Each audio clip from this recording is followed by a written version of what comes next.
What's up, folks? We're back with another crazy story about corruption in a small town. And I'm really paying attention to this, and I gotta tell you, I'm happy to be covering what's going on in Arvin, California, because I'm learning a lot. I will be taking what I learned in Arvin and I will be extending that to Bakersfield, California, and even to Los Angeles, San Francisco, and all around the United States. Why? Because this is important. How do we cover corruption in these small towns?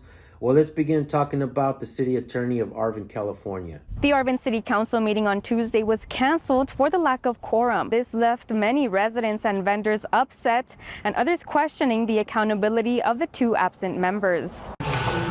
Several Arvin residents gathered at the city chambers Tuesday evening to attend what was supposed to be a city council meeting with a heavy agenda. On the agenda were important items, including the discussion of the Arvin grand jury report that was released almost 2 weeks ago and the termination agreement for the services of city attorney Nathan Hodges. However, only two council members were present, Mayor Olivia Calderon and Councilman Jaime Perez. Nathan Hodges is not only the city attorney for Arvin, California, but he's also the city attorney at the same time for McFarland, California. So let me ask you guys something. Which one is he neglecting so that he can put more effort into the other? Also, a grand jury report came out. This dude has been overcharging this small town. So is he stealing from the people? The grand jury report came out and showed that he has been overcharging. Now, a city council meeting was set up so that they could vote him out. But guess what happens at the city council meeting? Two of the city council members that have been leaning his way, agreeing with everything he does. With the absence of Mayor Pro Tem Susana Reyes and Councilman Donnie Horton, the meeting was automatically canceled. So why did they not show up for work? I believe it could be two reasons. And I don't believe the excuses that they said. They're saying that the mayor is targeting them and weaponizing family emergencies against them. Really, one of those guys had a family incident where he got beat up. But you know what's funny? He's a city council member. That person that beat him up didn't get charged. Why? Because they considered it a family squabble. Now let's not forget the chief of police of Arvin, California is also in cahoots with these folks. We've already done a story about him. Alex Gazarian was the name he used to use, but now he uses Alex Gazalpur. I think he changed his name so to hide his criminal history under the rug. But guess what? We uncovered that criminal history and we made a video about it. And we also went to the city council meeting and spoke against him. There are key players that allow corruption to happen, folks. And it seems like Arvin is a cesspool of corrupt political puppets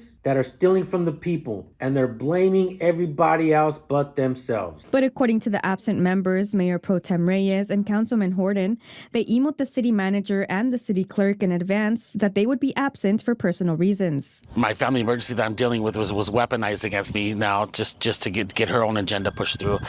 There's been talk of recalling Reyes and myself since before she was even elected.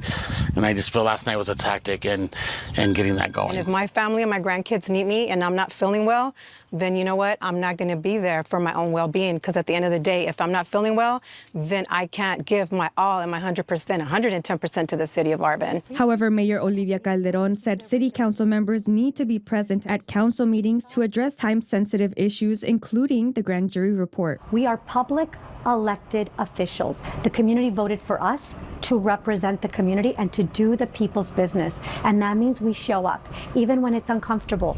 So we have Donnie Horton and Susana Reyes who did not show up to the city council meeting. Now here's my take on that. Is it possible that they didn't show up for work at the city council meeting so that, one, they don't have to vote out their friend? They don't want to throw Nathan Hodges under the bus? Because if they vote to keep him in and keep him there, it's going to expose them to the people of Arvin, California. And now they're crying about to the news saying that the mayor is trying to weaponize family emergency against them. In reality, I think they helped weaponize the city attorney to take money from the people of Arvin, California. It's going to take an entire town to hold public officials accountable, to expose them. It seems like those bad actors in Arvin, California are being exposed, and now they're running and hiding. Well, you can no longer run and hide because we, the people, are watching. In Arvin, California, the people, not just of Arvin, but all around the United States and some parts of the world as well, we're watching. You're on notice. Straighten up or leave those seats for the people who are here to actually help the people. We're going to continue to cover this story, folks. Do not go anywhere. Make sure you follow. We're about to really drain the swamp in Arvin, California. Thank you guys for watching.